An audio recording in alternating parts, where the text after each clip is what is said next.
আমরা আমাদের দায়বদ্ধতা আছে, আমাদের দল হিসাবে এই সমাজের কাছে, রাষ্ট্রের কাছে। এই সমাজেরও দায়বদ্ধতা আছে, এই রাষ্ট্রের দায়বদ্ধতা আছে। কাদের প্রতি?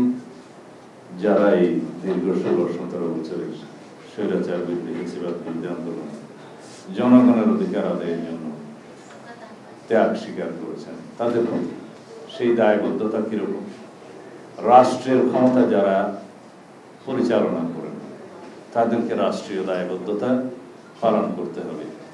আমরা দেখেছি এই অন্তর্বর্তীকালীন সরকারের কিছু উদ্যোগ, যারা শহীদ হয়েছেন তাদের জন্য অবশ্য তালিকাটা নিয়ে এখনো প্রশ্ন আছে, এটা অপূর্ণাঙ্গ।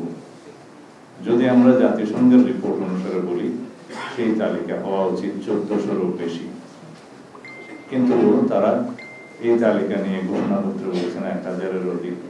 কোনো কোনো বিষয়ের মধ্যে 700 কতজনের কথা বলেন। আমাদের দুর্ভাগ্য, আমরা সেই তালিকাটা এখনো সঠিকভাবে প্রণয়ন করতে পারিনি। কারণ রাষ্ট্রের যারা দায়িত্বে আছেন, সরকার পরিচালনা করছেন, তাদের আরো একটু এই ব্যাপারে সচেতন হওয়া উচিত ছিল।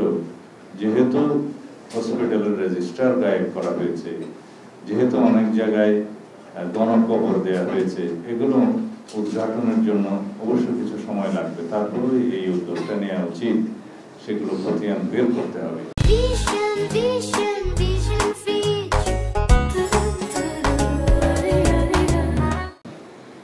আর 20,000-এরও বেশি, এটা জাতিসংঘের রিপোর্টে আমি তুলে ধরছি, 20,000-এরও অধিক গুরুতর আহত হয়েছে, অন্ধত্ব হয়েছেন।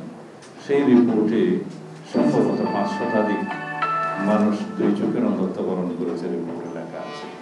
সেই হিসাবটাও আমাদেরকে বের করতে হবে, কারণ 2 চোখের অন্ধত্ব যারা বরণ করেছেন তাদের হিসাবটা তো বের করা যায়।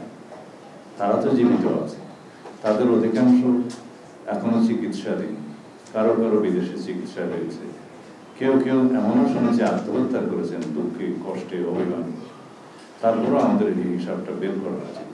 1 চোখের অন্ধত্ব তো অসংখ্য, তারা সবাই জাতীয় বীর। আমরা তাদের জন্য রাষ্ট্রীয়ভাবে, সামাজিকভাবে, দলীয়ভাবে অবশ্যই আমাদের করণীয় আমরা পালন করবো ইনশাআল্লাহ। এখন আসি আজকের এই অনুষ্ঠানের, কেন এই আনুষ্ঠানিকতা, সেই কথায়। আমাদের নেতা শহীদ রাষ্ট্রপতি জিয়াউর রহমানের সুযোগ্য উত্তরাধিকার, দেশনেত্রী বেগম খালেদা জিয়ার সুযোগ্য উত্তরাধিকার সূত্রেই মানবিক দৃষ্টিভঙ্গি পেয়েছেন, ইনহেরিট করেছেন। রাষ্ট্রের মানুষের প্রতি, দেশের মানুষের প্রতি যে সহানুভূতি, যে মানবিক আচরণ করতে হয়, সেটা তার রক্তের মধ্যে আছে। তার নিজস্ব এই অনুভূতি, এই দায়বদ্ধতা থেকেই এই কর্মকাণ্ড পরিচালনা।